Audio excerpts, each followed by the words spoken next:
Hi everybody, welcome to another helpful science video with Mr. Gordon. This time it's all about how to make your graph. So Mr. Gordon, I collected my data. I have a beautiful data table. What now? The answer is make your graph in 4 easy steps. Step 1, write out the title. Step 2, label your axes. Step 3, make sure you have a useful scale. And finally, plot your points. Vocabulary you want to be aware of is range. Range is all the values in your data from the lowest to the greatest. So in this case, the lowest value is 37 8/10, and the greatest is 57 5/10 of a centimeter. So let's begin. First, a title. Well, to figure out the title, I'm going to look at my variables. My independent variable was the position of center of mass, that is where I put the mass on the car, and the dependent variable was the distance traveled in centimeters. So, my title will be the effect of mass position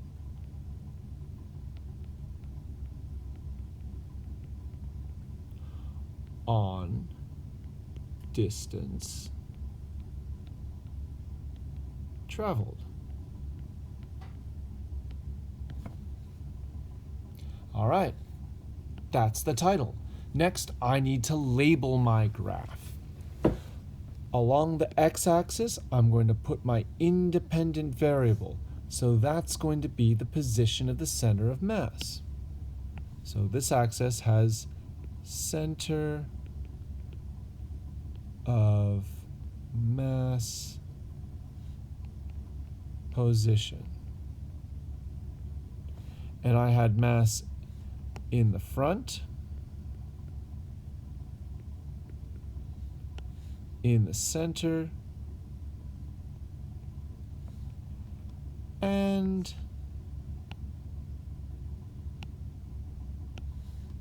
in the back.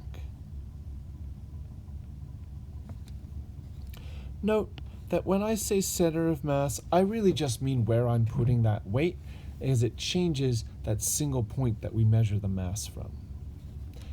So that's the label for the independent variable.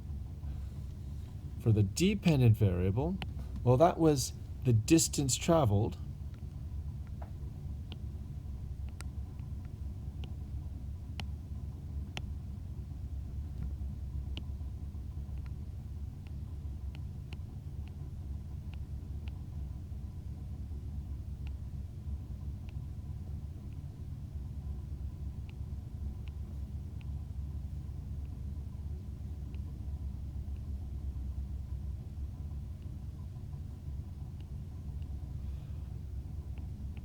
In centimeters.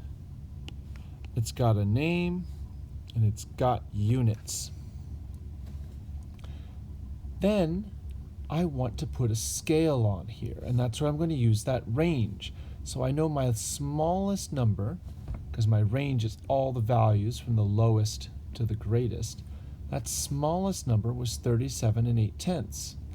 My greatest number was 57 5/10, so I don't need to start at 0. I can start at 30. And I don't need to go all the way to 100. I can stop at 60. So I'm going to say, here's 30 centimeters. That's half of 30, 35. Here's 40 centimeters. It's half of 40. 45. Here's 50 centimeters, half of 50, 55, and here's 60 centimeters. I don't need to put in every single unit, and I don't need to start at 0. I can look at the range of my data and work from there. Now, I got a title, labels, a scale. Finally, I can plot my points. So 37 8/10 of a centimeter in the front. So I'm going to line it up with that front. I'm even going to color code this.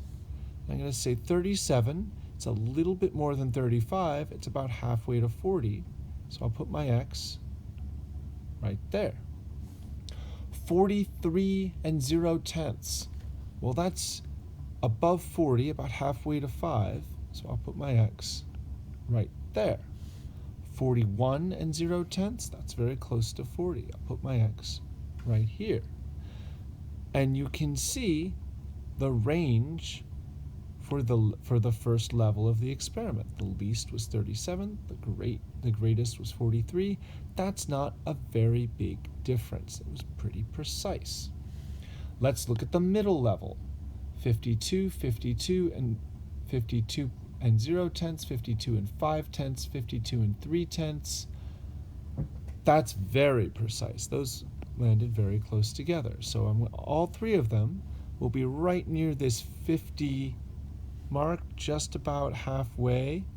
So I will have 1, 2, 3 right next to each other.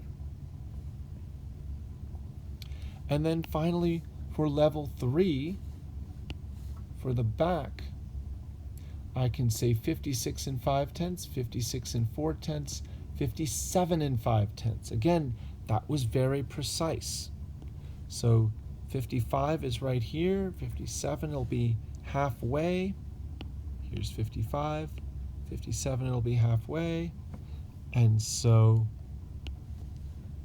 56 and 5/10 will be a little low. 56 and 4/10 is essentially the same. And then 57 and 5/10 is a little bit above. It's okay if the numbers are very close together to move them side to side. If they're far enough apart, you can spread them vertically. The idea here is that I can see that for the first level, this was the range. For the second level, it was very precisely right at 52 centimeters. And for the third level, there was a slight variation, and it all centered around 56 centimeters.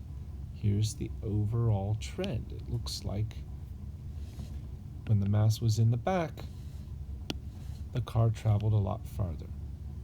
So I hope this was helpful. Remember, if you have questions, you can come to office hours at 2 o'clock. Bye-bye.